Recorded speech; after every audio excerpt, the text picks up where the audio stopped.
meky 68, časom 67, po pokorení času 67 na čas 66. Odváži sa ešte niekto lepšiť tento čas, aby sme sa dostali na 65. Uvidíme, či to budú práve štartujúci Srbi, ktorí sú na trati už pre strednej pasáži, 12 trubka. Volia veľmi podobnú stopu ako posádka pred nimi.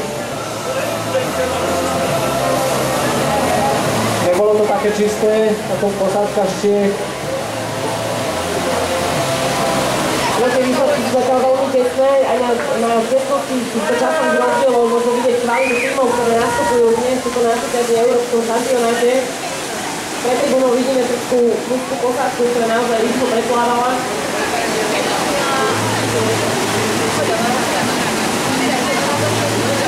Je vidieť razantnosť, ako sa opierajú do pádiel.